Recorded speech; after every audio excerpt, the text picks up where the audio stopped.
Good morning, everybody. Welcome to another episode of Dropping the Gloves. Thanks for joining us here. A nice Tuesday afternoon, September 24th. Tim, how are you doing in North Carolina? I'm doing well. Doing really good. How are you? Can't complain.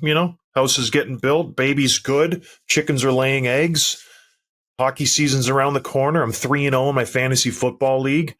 Can't complain. I tell you what. And the Buffalo Bills just absolutely waxed the Jacksonville Jaguars last night. It wasn't even close. It was like a practice squad getting beat by the varsity squad. It was 5 straight touchdowns in the first half. Josh Allen looked unbeatable. He's the MVP right now of the NFL. So it's okay. You know what I mean? It could be a lot worse. I saw that Mac Jones fumble. Not great. No, yeah. The Bills, they're on a different level than other teams in the NFL. So Patriots struggling. They have no direction whatsoever. The Bills have it figured out. They let Stephon Diggs go. Everybody was worried. I'm not worried. They're doing great. They're doing just fine. James Cook stepping in. They got Shakir, the wide receiver. They're doing okay, Tim. They're doing okay. And so are we. You know what I mean? So are we. And I hope everybody else there is doing okay too, because it can get trying at times. Do you want to get into this, Tim? Yeah, let's talk about our feelings. Yeah, no thanks. You're like my wife. What's going on inside there, big guy? I'm like, don't talk to me. Let's move on. But before we move on to anything else, this episode is brought to you by Bet365. You should open an account today. Bet on a huge range of markets. So whatever the sport, hockey, whatever the moment, preseason. Now, it's never ordinary at Bet365. So open an account today. Use code HOCKEYCA at Bet365. Somewhat proud partner of Dropping the Gloves. So, Tim, we had Kirby Dach on last week. Yep. Took a little bit of heat. My critique, was it a critique of Barkov when he said the best player, the hardest player to play against, the person he kind of wants to be was Alexander Barkov, and I was giving him a hard time. And much like Montreal Canadiens fans do, they come at you hard. They're very passionate fan base, and they didn't like me giving Kirby Dach a little bit of a hard time about picking Alexander Barkov. I just want to submit my mea culpa. I'm very sorry. I do know Barkov is a world-class player, but in my eyes, when I look around the league and I see all these players skating on the ice, Barkov would not be in my top 3, probably my top 10. Maybe I don't see him as much, but for me, there are better players out there. It doesn't mean Barkov's any worse. It just means I think there are better players out there.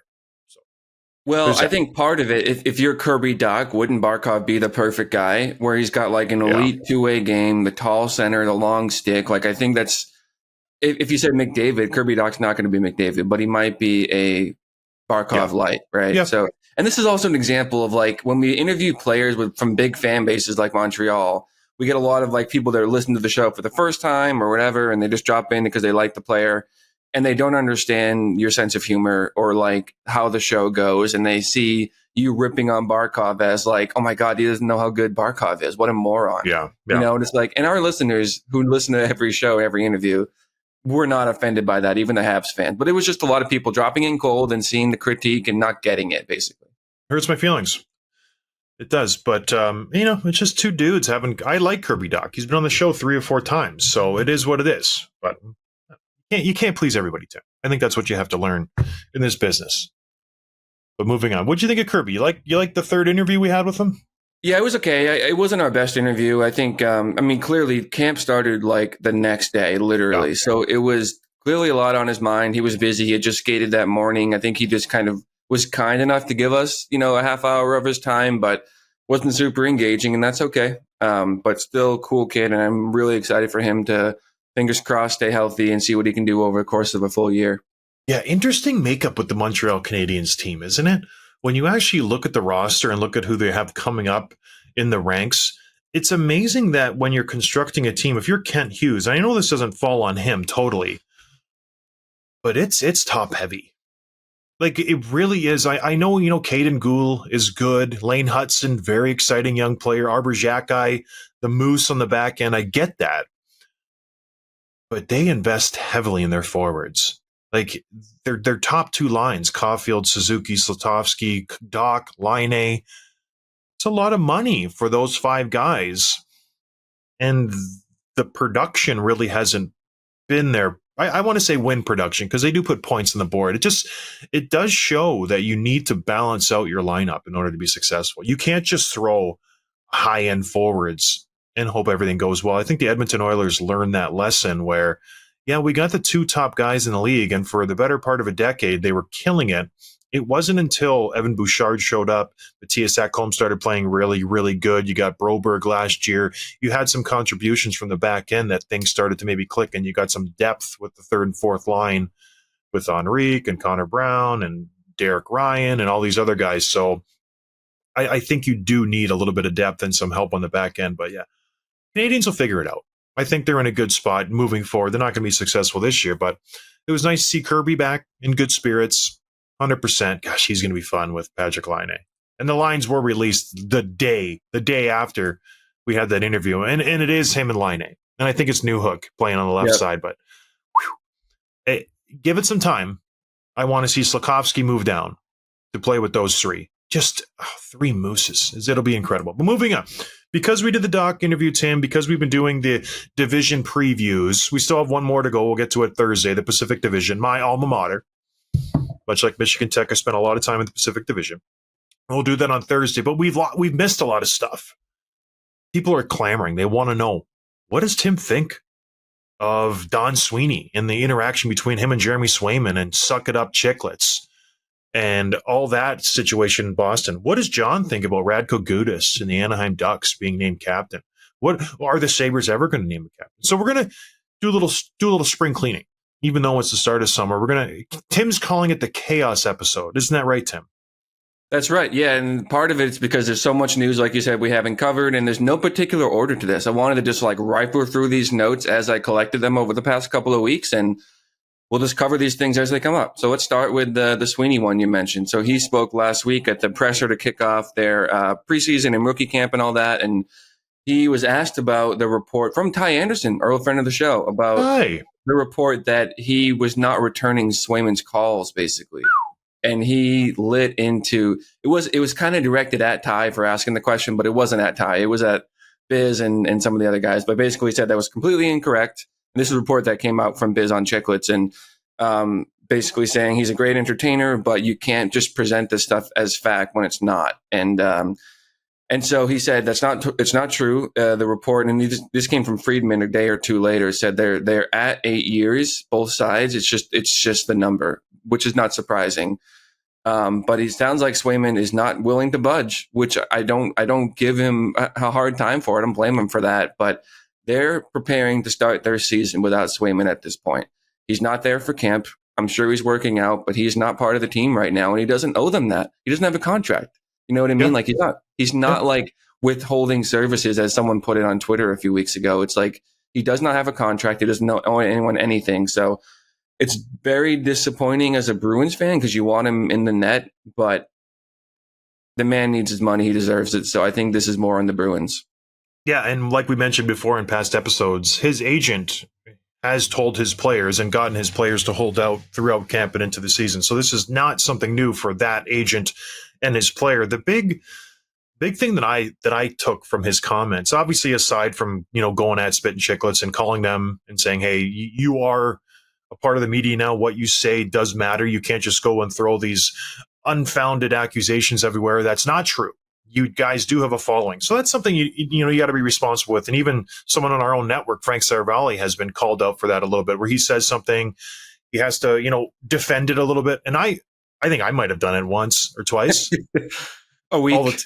A week. But everybody knows I'm BSing. But when you throw a tweet out there and then state a fact about a current event like Jeremy Swayman, and you back it up and say very well-known, source, that's a different level. And when you have millions of followers like they do. But anyways, when Don Sweeney said, we're trying to get something done by December 1st, that was the one comment everybody grabbed a hold of, and rightfully so. Because if you're already thinking to the date, the last possible date you can sign this guy to have him on your roster for the whole season, red flag, this is not going well. Because any other GM would be like, yeah, we're close. We've been going back and forth. We've been having good dialogue. I expect something soon. Me and the player and the agent, we're talking daily. Don Sweeney said, we're hoping to get something done by December 1st, Tim. As a Bruins fan, what does that say to you? Because that's not October. That's not the start of the season. This is like, he's going to sit out the whole season potentially. That is very scary. That date did freak me out. And this makes me question, like, what does it mean when they say we're touching base daily? Because this is pretty black and white. To say Swayman's number is 9.5 and the Bruins want to do 8, and neither side is willing to budge to this point. What does daily touch base look like? Does Sweeney just text the agent, call him, hey, you still at 9.5? Yep. Okay. I'll call you tomorrow. Yeah. Like, is that what it is? What does that look like? It's just a chicken. It's a game of chicken. They're driving at each other and they're trying to see if someone blinks. The Bruins are leaning on Swayman, saying we're fine to go without you, but we would really like you in camp. So we have our number, and that's where we are at. Just say it's 8 years, $8 million, and Jeremy Swayman saying, okay. So it's whoever blinks first, basically. And it sounds like, listen, based off just the eye test, Jeremy Swayman's interview he gave a month ago to that radio host, he's committed. Yeah. He is not wavering. And the fact that he is so steadfast in this and he understands the ramifications of this whole contract process and setting a standard for the next goaltender who's going to come through this, he gets the gravity of the situation. And he sees that he is setting the bar for the goaltenders. I'm going to continue to push us forward so we get the money we're due and we're deserved. And he's not going to budge. And it happens in every negotiation in every single sport. The owners want to get a good deal. The players want to get as much money as they can. And usually the players will buckle because they don't have any leverage. They need the money that the owners have. But in this case, you have a 25-year-old goalie who is in the prime of his career, and he knows it. And he's willing to sit out because last year he made 3.5. So it's not like he's poor. He'll be fine this year. He's a very valuable asset, and he knows it. So, and he kind of has the Bruins by the cojones, because when you look at the depth chart for the Boston Bruins on the back end, you get Korpisalo from Ottawa, and there's all kinds of opinion on Jonas Korpisalo. Oh, he can revert back. Ottawa had a bad defensive team. He was good at one point. Maybe. Or maybe he's the same guy he's been for the last 3 years who's just as terrible. Then they have some 30-year-old journeyman backup, Kazimir Kusakuyo. No one knows who the heck he is. So they don't have anybody to throw out there. So Swayman has some leverage there. So it's interesting. I don't know where this will end up. In my eyes, I feel like Swayman has the upper hand just based on what he did last year and the year before and them training Allmark, setting the stage for him to take the net for the next 8 years. But at the same time, the Bruins have an owner in Jeremy Jacobs who's a stubborn mule. Like he wins negotiations. Whenever we negotiated with Gary Bettman for a CBA, every 5 years I was involved in 2 of them. It was Jeremy Jacobs in the NHL. Like Gary had his few owners that were in his pocket. It was Jeremy Jacobs, it was Craig Leopold, and a few other guys. But the top guy was Jeremy Jacobs. And so you think he's going to lose a negotiation with Jeremy Swayman? Yeah, this is a rock. What's that old saying? A rock in a hard place or something? You're stuck between a rock and a hard place? I don't know what it is, but Yep. I don't know who's going to win this. But as a Bruins fan and as a Bruins team, you need this guy on the ice. You need him to win games. We saw what he did in the playoffs last year versus Florida. It should have been a 10-0 every single game, and Swayman kept them in it.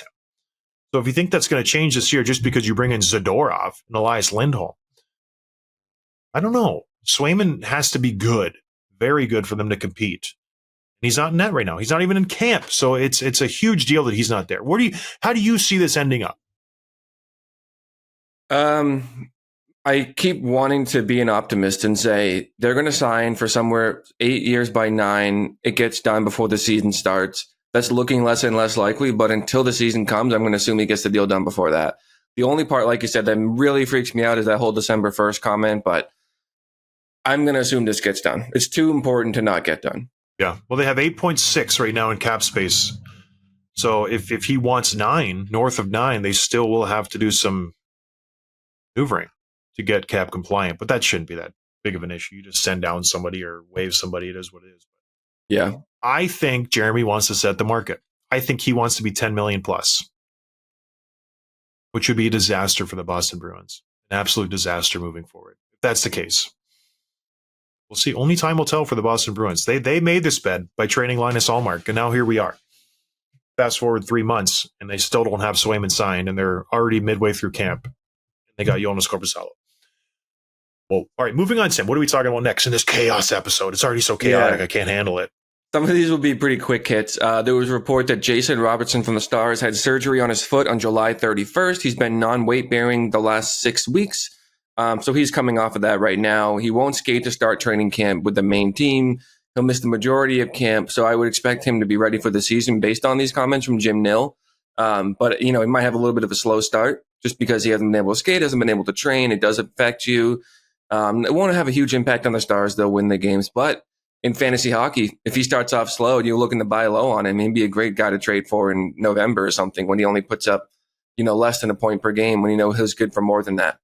He had his surgery the same day my baby was born, July 31st. I wonder if he knew that and waited to have it on that day. And if he was in Traverse City with Dr. Chouinard, who was the foot guy here in town, maybe he was in the same hospital. Maybe. You never ask about my baby. Why not? How's the baby doing? What's the name again? Ava. I don't want to talk Ava's about the oldest. Ava's my oldest. Yeah, it's Marie. Ava. Marie. Was it Ava? What's up, guys? Tim here. Listen, if you've been listening to the show for a while, then you know that I have an adopted rescue dog named Levi. He was around 6 when I got him. He's 8 now, and he's the sweetest and most loving companion you could ever hope to know. Dog owners know what I'm talking about. You want the best for your pets to help them live as happily and healthily as possible. That's why we partnered with The Farmer's Dog. The Farmer's Dog makes feeding real healthy dog food easy and convenient, and your dog will absolutely love it. Levi is obsessed, and he's been licking his bowl clean every day. The Farmer's Dog makes and delivers fresh, healthy dog food right to your door. It's developed by vets, nutritionally balanced, and made from real meat and veggies to the same safety standards of human food. A healthy diet isn't just important for people. It has all kinds of benefits for dogs, too. From healthier coat and skin to better breath, even easier digestion. Levi's energy has been so much better since making the switch, and he looks forward to mealtime in a way that he never has before. The package came in and everything was personalized with Levi's name. I mean it when I say these guys love pets the same way that you do. And now you can join the movement and get 50% off your first box of fresh, healthy food at thefarmersdog.com/gloves. Plus you get free shipping. Just go to thefarmersdog.com/gloves to get 50% off. That's thefarmersdog.com/gloves. No, all right, moving on. A surprise news coming out of Anaheim. We talked about the teams with no captains. I think it was about a month and a half ago. We went down the list. Who was going to have a captain named for this season? And the team that named a captain, the Anaheim Ducks, I think we all agreed that this guy was not even on our radar to be captain of this team. Radko Gudas was named captain of the Anaheim Ducks last week in a decision that was shocking across the board. He was a 34-year-old journeyman defenseman. Only 2 years left on his contract, doesn't put up any points whatsoever in the NHL. He because he plays 82 games consistently, he gets assists, he gets the odd goal here and there. His career high for goals is 6, which was in 2016 and 17 with the Philadelphia Flyers. His career high for assists is 19 last year when he played, in 2013, 14, 19 with the Tampa Bay Lightning. So he doesn't put up many points. He's been with the Anaheim Ducks for 1 year, Tim. And all of a sudden, Pat Verbeek decides, that's my captain. This is a guy who's been on the wrong side of the law many, many times. Arguably one of, if not the most hated players in the NHL. We had him on our show, friend of the show. He embraces that mentality. But he's been in the league now for over 10 years. He's a vet. He knows how to play the game. And it's a Pat Verbeek style of hockey. But looking at this roster, when we were going down, who will be the captain? Are they going to go young? Give it to Leo Carlsson, only his second year in the league, but a number 2 overall draft pick. Are they going to go Troy Terry, the feel-good story who came out a few years ago and just couldn't stop scoring goals? Are they going to give it to the veteran Cam Fowler, who's been there, it seems like, forever? No. Radko Gudas, Tim. What did you think when they put the C on his shoulder? Yeah, this was a surprising one because we did a segment over the summer of which of these 7 teams without captains will name one, who will they name, who's going to go this season without one. I think we both said the Ducks wouldn't do it. Yeah. There was no clear candidate in our eyes, and clearly we were wrong. So I think it's really cool. I mean, he's a I think he surprised both of us with how well spoken he was and how cerebral he was. And he's kind of embraced that. He's not quite a goon because he's really good at what he does, playing physical, shutting down, matching against top lines, and always playing, a secondary role to a Victor Hedman and Ryan McDonough type, or with Ekblad and whoever else, just playing that shutdown role and not being asked to put up points. But I think this shows that he's really respected. And I think probably because he went to Anaheim and saw an opportunity to take a leadership role, be more vocal, help coach the kids. And I think that's being respected here and reflected in that change. And I think also it's similar to the Chicago situation with Foligno, where this is, like you said, 2 years left. He's probably going to wear the seat for those 2 years. And then it goes to McTavish or Leo Carlson or Cutter Gauthier or something. One of those guys, right? It's a kind of a bridge captaincy for those kids to come up and learn under him. And I think it's great. I think it's cool for him. And for a guy like to be 34, to never be a star, to get the captaincy for the first point is really neat. So I'm happy for him. And I think this is a great move by the Ducks. Yeah, I'm still on the fence. I don't know how it's going to play out for the young guys because it definitely sends a message to this team. And I think this is what Pat Verbeek was doing by naming him captain. This is how we want to play because your captain reflects your style of play. And you look at the Winnipeg Jets, Adam Lowry, same type of thing. This is how we want our team to play. So Radko Gudas, he sets the tone. He's going to be aggressive. He's not going to, back down from anybody. And that's what Pat Verbeek likes. So I don't know. Is it a slight to these young players? Does a guy like Troy Terry?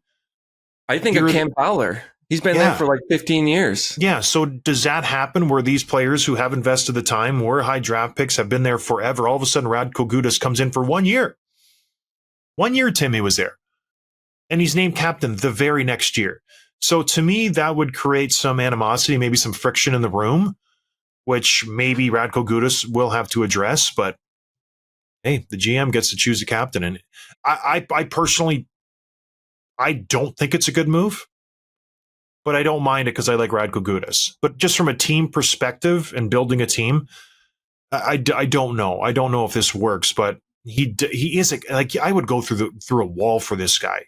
When you see what he does with his energy and his size and the kind of situations he puts himself in, you want to do that too.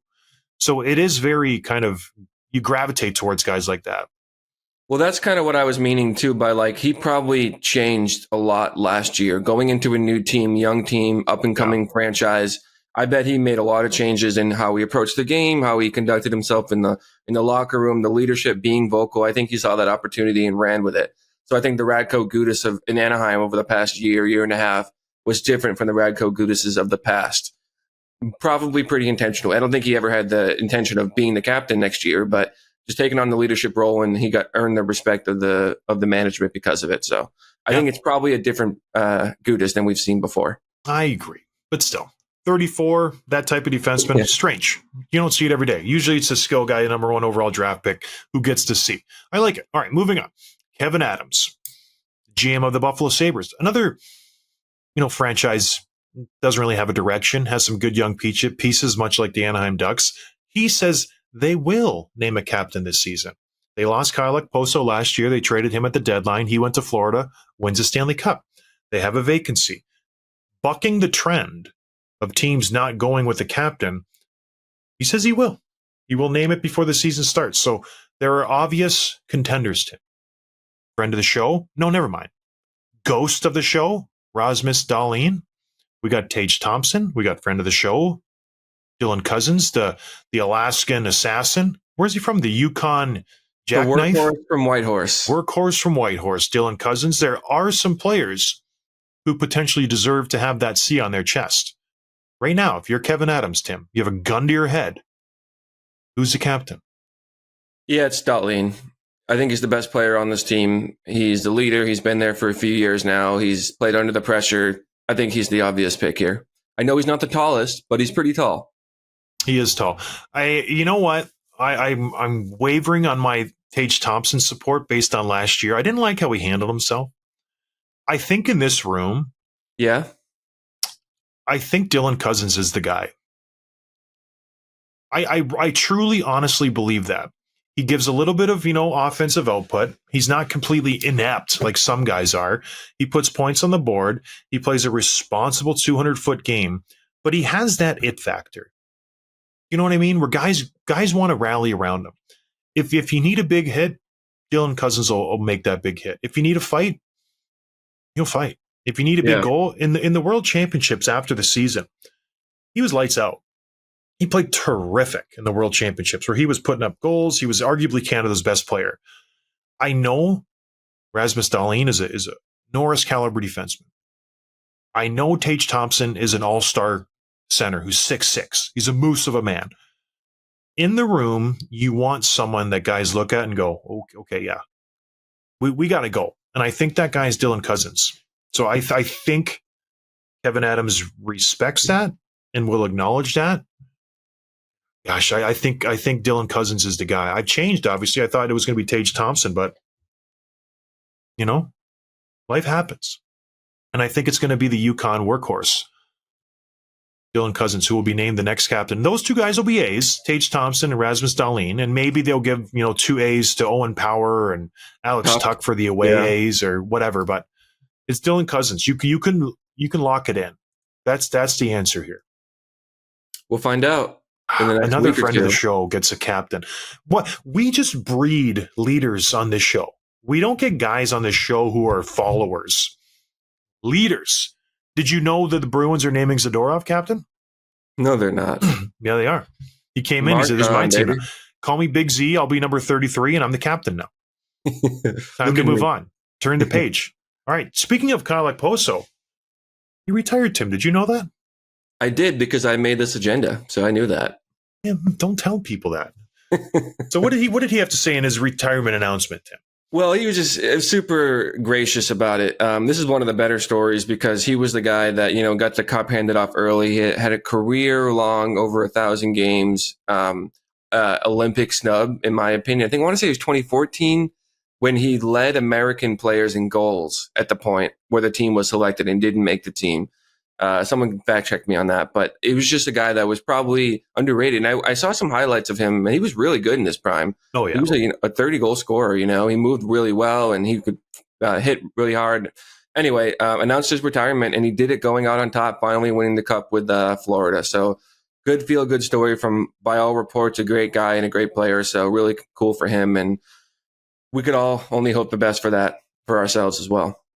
Oh wow, deep, Tim. We can always hope for the best of ourselves to be like Kyle Okposo.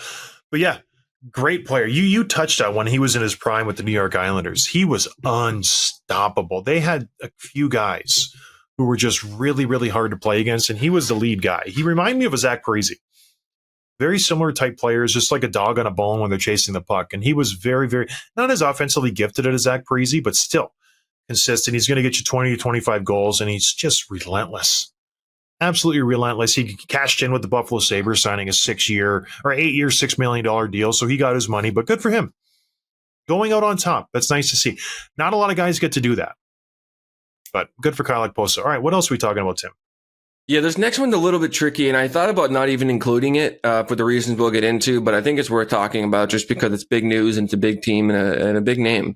The Vegas Golden Knights announced that Robin Lehner failed to attend training camp for a mandatory preseason medical exam required to confirm his ineligibility to play. Multiple sources told Daily Faceoff and everyone else who reported this. So we know he's not going to play, but he still has to complete this exam to confirm that for the legal issues, for the the CBA and all that.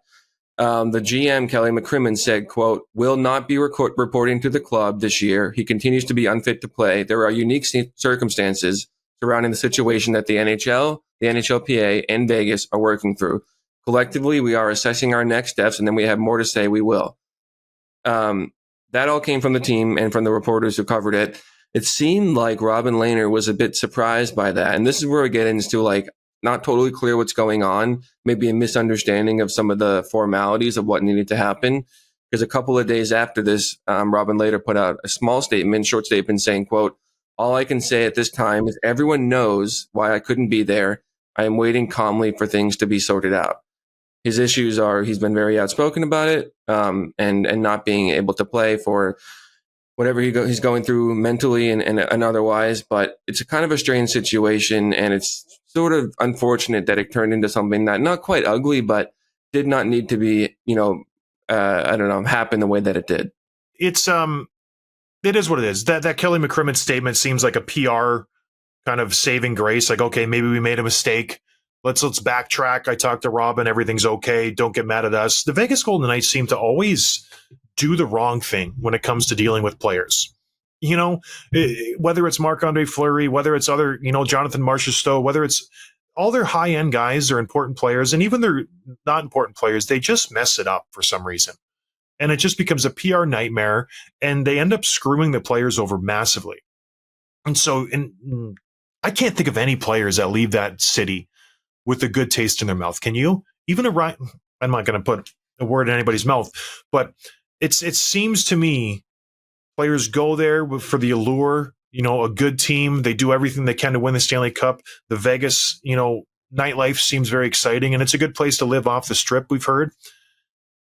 And then the players leave and they go, man, it was fun to play there. Their fans are great, but the organization really does treat you like a piece of meat. So, and this is another instance of this happening where Robin Lehner is going through something. He is having some mental issues that he's struggling with, and maybe going to camp would make that worse, would trigger something and set him off. And he obviously had an agreement in place where he wasn't going to camp. And then they released a statement saying, oh, we're going to maybe put him on waivers and this and that. He breach of contract. He didn't show up. It's like, what the hell are you doing, you guys? Like, it really is mind boggling in today's day and age where mental health is so apparent and everybody's so aware of it. For you guys to go and do this, it's really too bad. So they should be ashamed of themselves. They really should, because Robin Lehner does not deserve this. He's played great. He's obviously going through a lot of stuff. I don't know him. I've only met him a handful of times, but he's not a guy who just, in my eyes, will just not show up. Like he does it for a reason, and because mentally he can't handle being there, I'm guessing. So whatever. Hopefully it gets sorted out and they can move on. But give him his money. Let him get mentally healthy. And if at some point he thinks he can come back and play, then have him back in the rink. But until then, just stop all the drama. It's unnecessary drama, Tim. Agreed. Another goalie situation here that's kind of interesting. Thatcher Demko in Vancouver met with the media at the end of last week, and the key message for him was that he has full confidence he'll be back to 100%. We talked about that recently, but there's no timeline. And this is where it kind of gets tricky. Said recovery from his unique injury, quote unquote, hasn't been linear. He hit a wall during the summer. He has made progress recently. But this is a bummer because he's obviously elite when he's on the ice, and he's very important to this team that has cup aspirations.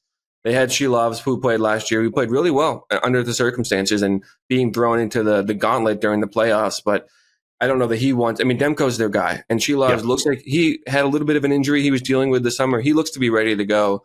But they're going to have to figure this out. And this really sucks because you root for players to be healthy and you want them to lose for a different reason, but not because of, not being able to play, which sucks. And on top of that, the Canucks signed Kevin Lankinen this week for goalie insurance. So it sounds like they're going in with Shelovs and Lankinen with some kind of split. Lankinen's not that great. He's not a starter. He's a low-end backup, really, at this point. So he's nothing more than insurance. And this is very much uncertain. And this could be, he's ready in a few weeks, or he's not ready till December. He's not ready till April. There's just no timetable, which just sucks. Yeah, per Kevin Woodley, the injury is, Tim, to his popliteus. It's a triangle-shaped muscle behind the back of the knee that's attached to the femur and the tibia. So very rare. I've never heard of that. I didn't even know that ligament or muscle even existed. So I can't imagine a goaltender who is stretching and bending his knees and trying to dive across to injure that. That's got to be hard. And I've heard that it's not like curable. Like you can't go and just do a surgery to fix it. So he kind of just has to deal with it. It'll be there forever. It's strange to hear Thatcher Demko say he'll be back to 100% because early reports were he just has to deal with it. But yeah, he's huge for this team, Tim. If he's not 100%, we saw what they can do. They're a great team. And Shelovs was playing great last year, but you need that guy who's going to make that save, and that's Thatcher Demko. So big issue for the Vancouver Canucks, especially if they want to compete in that Western Conference. So tough to hear, man, because he really had his coming out party 2 years ago, played great, all-star game, and just to get an injury like this, so freak, it's really sad, especially for the Vancouver Canucks, who really get a new coach, get a new identity, players buying in, and it could all be taken away because of this small little triangle muscle on the back of your kneecap. Interesting. All right, moving on, Tim.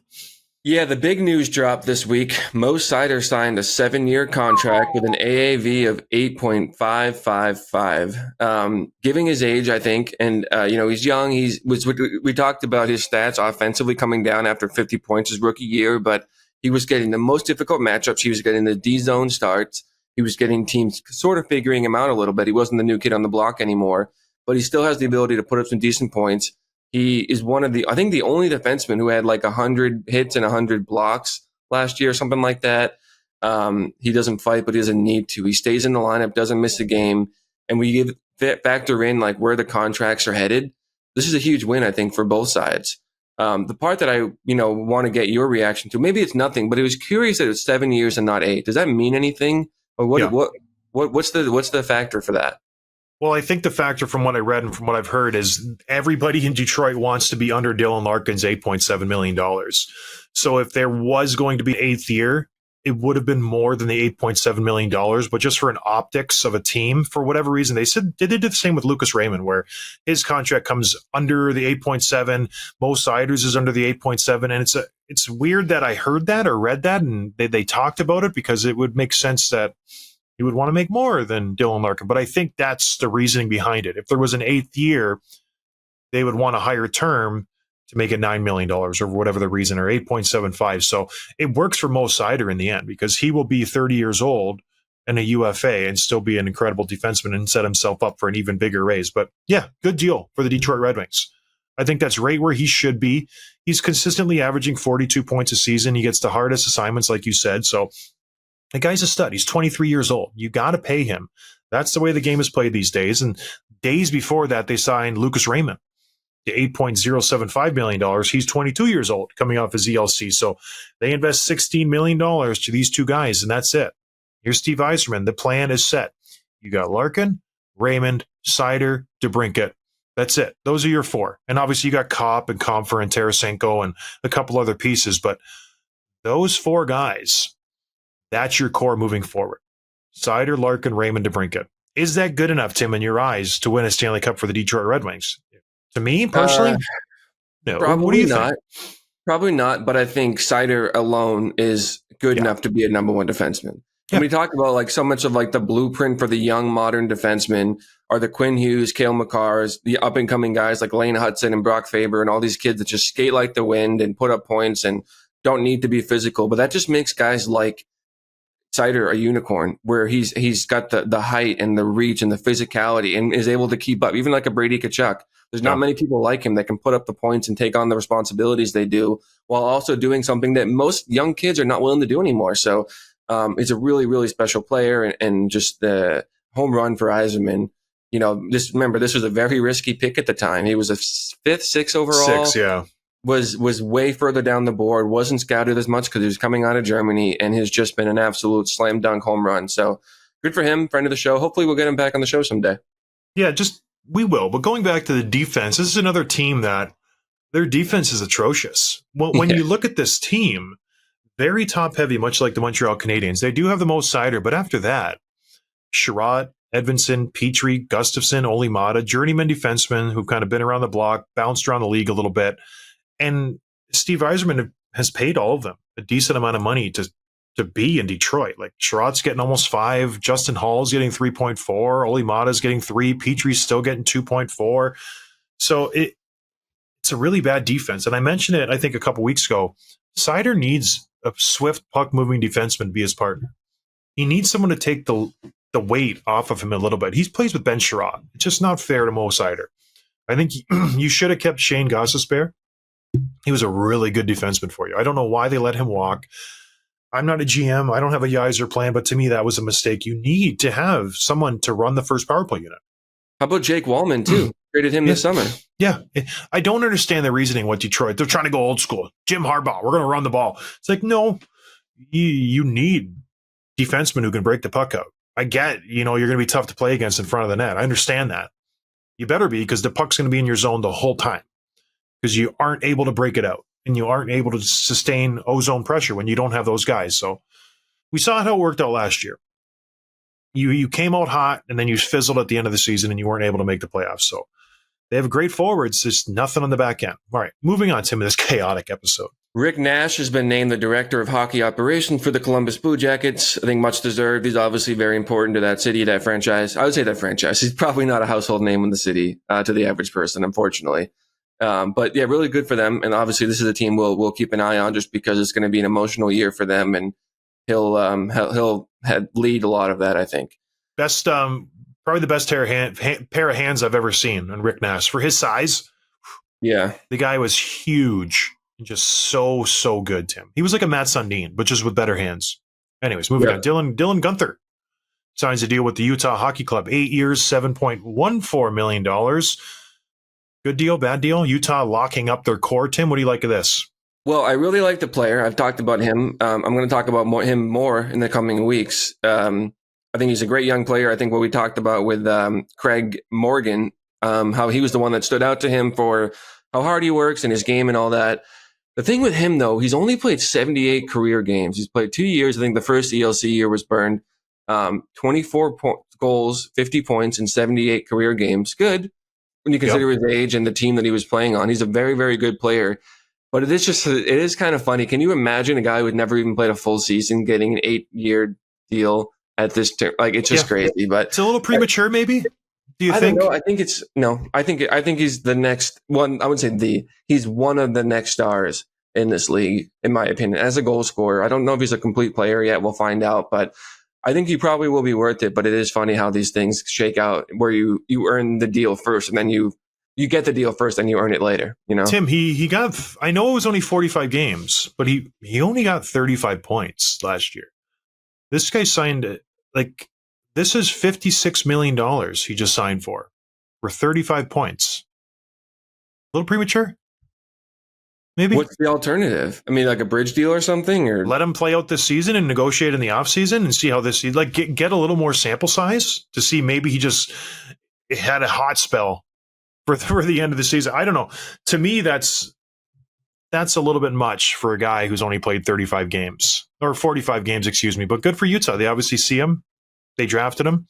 They see him in practice and how he is around the rink. So, hey, 7.14. In 5 years, that'll be a steal of a deal. Maybe. All right. What's the dirtbag Evander Kane up to? Yeah, Evander Kane had surgery Friday in New York City. No exact timeline for recovery, but he's not expected to be available until 2025 sometime, January, February. So he's out of the lineup. His cap comes off at $5 million-ish, right? 5.5. He doesn't really free anything up because he's going to be back and you expect him back in the lineup. So it's not like they can go fill that, because what happens when he comes back, you know? So more of just will he be ready for the end of the season and the playoff push? Yeah, reporting says that early feeling is that Evander Kane will be out 4 to 6 months. He had 2 sports hernias, 4 muscle tears. So we'll see if he even plays this season. Signs are, based on his work ethic, from what I've heard, he won't be back this year. You can quote me on that, put it on Twitter, and send it to Don Sweeney. But yeah, this at the end of the day, this could potentially be good for the Edmonton Oilers, oddly enough. It opens up some money for him, like you said, Tim. So they'll use that smartly. Stan Bowman, he just signed 2 big tickets, or 1 big ticket, 1 more coming. He needs some money to play around with. But yeah, Evander Kane. If he would have been healthy last year for the Edmonton Oilers, they got a ring on their finger. That's how good this guy is. When he's on, he's very, very good and effective. So if he's healthy, it completely changes the balance of that series. If they had an answer for a Tkachuk or a Lomberg or those guys that get in their face, it would be Evander. Sam Bennett, yeah. Any one of those guys, Evander Kane would have stepped up and ended it, but he couldn't. He wasn't there, and he's a difference maker when he's in the lineup. He's very good. For as much off the ice, his antics and his moral compass, I don't want to judge because mine's probably not any better, but he's a good hockey player. Like, he's a damn good hockey player. All right, moving on. Yeah, another couple of contracts came through. 6 years at $2.5 million AAV for Logan O'Connor in Colorado. He averaged 25 points over the last 3 years, but the first 2 years were about full season, and last year was only 57 games. So you're seeing a little bit of an increase. Very important there, player to them. I think it's strange. There was another one recently where there was a long term at a shorter AAV. My mind's blanking on who that was, but They like the player, obviously. They're willing to commit to him, so good for both teams. It's very rare you see a third or fourth line guy get locked up for this long of term for not a lot of money. Who was that?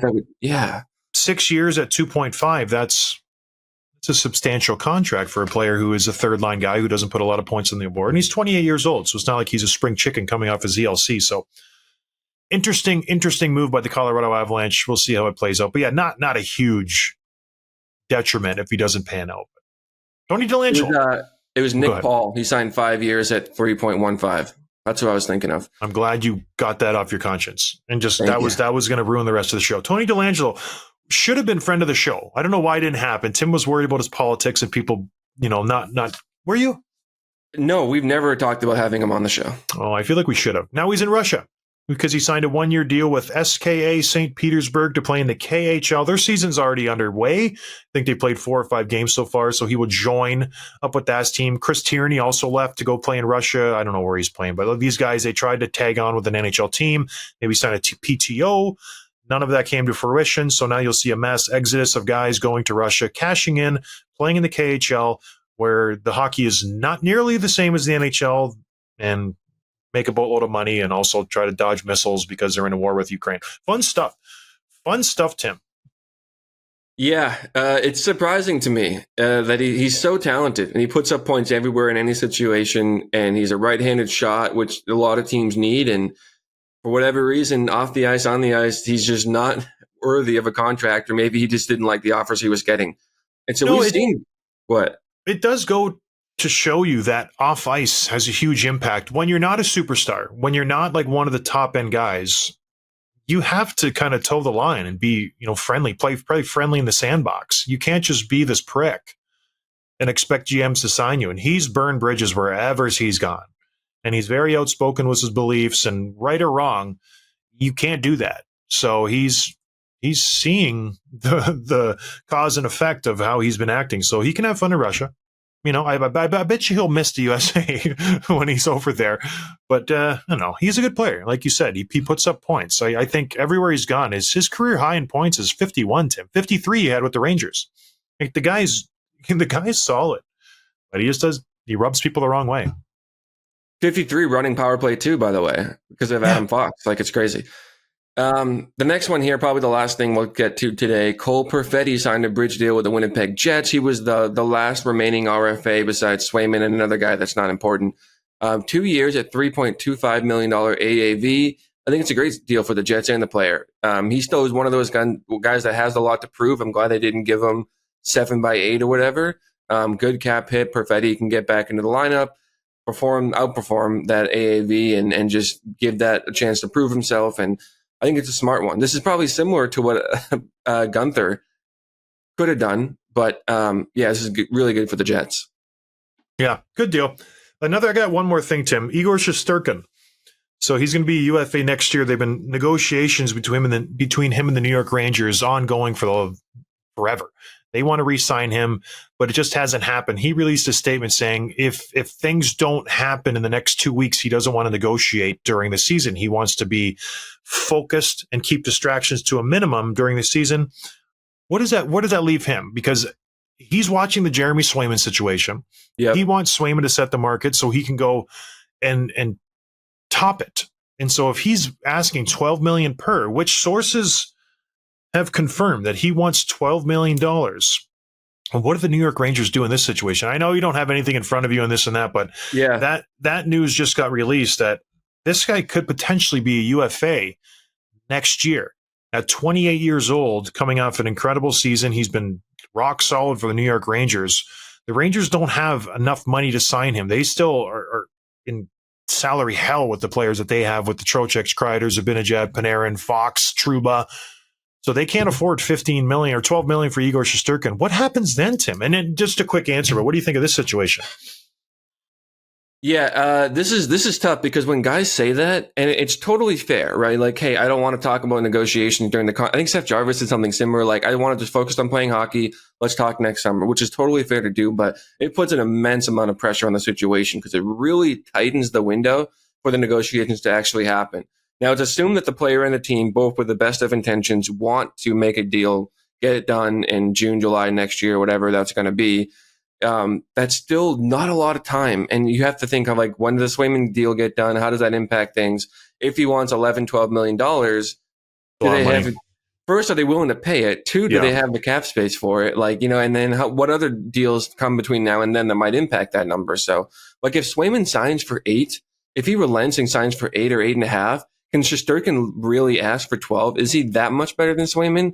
He's definitely deserves more, but he's not $3.5, $4 million more, right? So, like, I think that the Swayman thing will impact it. And the last thing I'll say is there's this quote from Trouba, who spoke to the media before camp the other day. I'm looking for it, but the gist of it was that this is the last year for this core, realistically. He said, basically, here it is, quote from Wyshynski, tweeted it on the 19th. In all likelihood, this will probably be the last crack for this core. I don't think that's a secret by any means. Wow. That's coming from your captain. I don't think I would love this if I'm Drury or any of those guys in charge. But it's an honest statement, and I think this Shesterkin thing will certainly be impacted by what this team does and who's coming back next year. Yeah, because the interesting fact is all these guys are under contract next year, aside from Igor Shesterkin. So the core being Panarin, Zibanejad, Kreider, Trocheck, Fox, and Trouba. They have one more year left, some of them on their deal, Trouba and Panarin. So interesting comments coming from the captain of the New York Rangers. Keep an eye on that. Lots of moving parts happening in the NHL. Jeremy Swayman, New York Rangers, exciting stuff. This was chaotic, Tim. I need a break. So we appreciate everybody listening. Tim, anything else before we sign off? No, we'll be back on Thursday with the Pacific Division preview. Very exciting. And then we'll get into next week with some maybe some bold predictions as we get ready for the season. I like that. Thanks for joining us, everybody. We'll talk to you on Thursday. Cheers. Thanks for listening to Dropping the Gloves with John Scott, a member of the Nation Network of Podcasts. Subscribe wherever you get your podcasts from to never miss an episode.